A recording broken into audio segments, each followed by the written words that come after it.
এক সাহেব এক সুন্দরপুর গ্রামে বাস করত। বিদেশে জন্ম হলেও বাবা দেশের বলে বাংলা খুব ভালো বলতো। সাহেবের ভ্রমণ করার বড় শখ ছিল। একবার ঘুরতে আসে একদিন সুন্দরপুর গ্রামে। সেই গাঁও আর সেখানকার কালচারও খুব ভালো লাগে। তাই বিদেশের সব বেচে পুরোপুরিভাবে সেই গায়ে এক সুন্দর ঘর করে উঠে বসে। সব পুজোয় ভাগ নিলেও দুর্গা পুজো সাহেব খুব ধুমধাম করে তার বাড়ির সামনে। জানি না কেন একদিন সকালে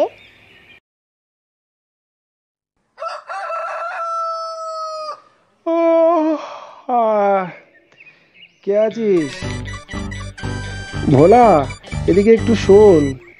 হ্যাঁ বাবু, কিছু দরকার আছে? দরকার কি বলিস রে? ওরে দেখছিস না বাতাসে কেমন পুজো পুজো গন্ধ ছড়িয়ে পড়েছে। হ্যাঁ বাবু, তাড়াতাড়ি দোলই পণ্ডিতকে খবর দে। এবার পুজোয় এখনো তো কিছু শুরু করা হলো না। হ্যাঁ বাবু, আমি এই অপেক্ষায় ছিলাম কবে আপনি বলবে। সময় তো আর বেশি দিন নেই। হ্যাঁ তাই তো তোর তাড়াতাড়ি বলছি, যা ডেকে আন। ঠিক আছে বাবু, যাচ্ছি। আর ফেরার পথে প্যানেলে লোকদের খবর দিয়ে আসবো।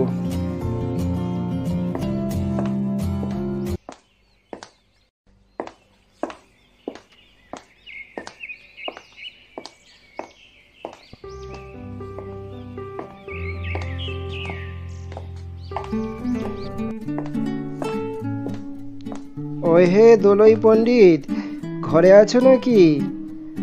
করো কি? সাহেব বাবু তো তোমায় ডেকে পাঠিয়েছে এখনই। পুজোর প্রস্তুতি যে নিতে হবে। ঠিক আছে, তুমি চলো, আমার হাতের কাজটা সেরেই যাচ্ছি। আচ্ছা এসো কিন্তু, তাহলে আমার আবার প্যান্ডেলের ডেকোরেশনে ওখানে হয়ে যেতে হবে। আরে দোলই নাকি? এসো এসো, কত কাজ পড়ে আছে, আর সময় নষ্ট করলে একদম চলবে না।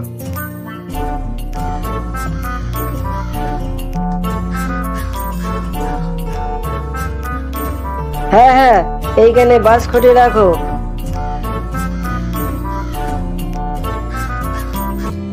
বাবু সাহেব, আমাদের কি কোনো কাজ আছে? আছে তো, 5টা দিন পুজোয় কি কম কাজ? তোরা যদি হাতে হাতে না করিস। আচ্ছা বাবু, এবছর পুজোয় কি কি অনুষ্ঠান হবে? আগের মতোই সব প্রোগ্রামই থাকবে, তবে এবছর একটা এক্সট্রা চমক আছে, তবে এখন বলবো না।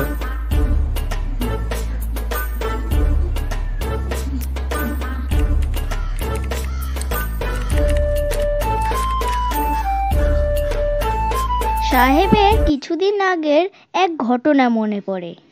গায়ের পথ দিয়ে একদিন যখন ঘুরতে যায়, তখন চোখে পড়ে এক চাষি। বৃষ্টির অভাবে চাষ করতে পারছে না, আর আরেকদিকে অন্য লোকেরা সেই গাছ কেটে শহরে চড়া দামে বিক্রি করছে। ফলে ধীরে ধীরে প্রাকৃতিক বিপর্যয়ের শিকার হয় গ্রামের ও শহরের মানুষ। সাহেব এক চাষিকে ডেকে বলে, কেন গাছ কেটে শহরে পাচার করো? কি করব বাবু, আমাদের তো অন্য কোনো কাজ নেই, এই গাছ কেটে ব্যবসা করি। কোন খেয়ালে হারিয়ে গেছো বাবু?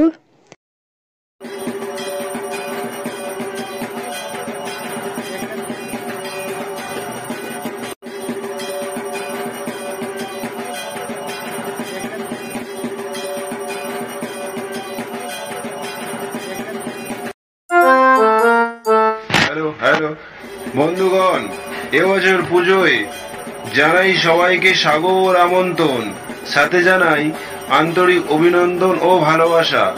প্রতি বছরের মতো আশা করি এবছর সবাই মন থেকে পুজোয় অংশগ্রহণ করবে ও সকালে মায়ের আরাধনা আর সন্ধ্যায় যে বিশেষ অনুষ্ঠান সূচি আয়োজন করেছি তা সাফল্যমণ্ডিত করবে।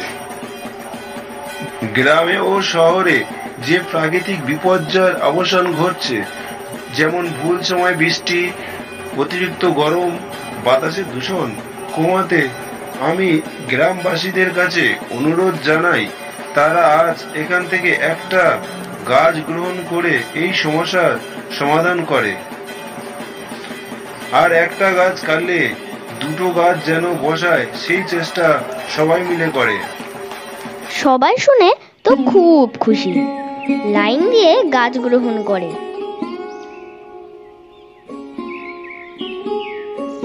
ও নিয়ে যায়।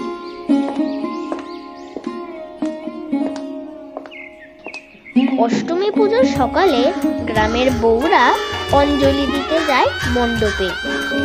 পরের দিন নবমীর গ্রামের সমস্ত লোক মধ্যাহ্ন ভোজনে অংশগ্রহণ করে, জমিয়ে খাওয়া দাওয়া করে, খুব খুশির সাথে সাহেবের প্রশংসা করে। পরের দিন সাহেবের মন খারাপ দেখে ভোলা বলে, বাবু, তোমার তো আজ মন কেমন উদাস লাগছে। আবার একটা বছর অপেক্ষা করতে হবে মায়ের আগমনের, তাই মনটা খারাপ লাগছে রে ভোলা।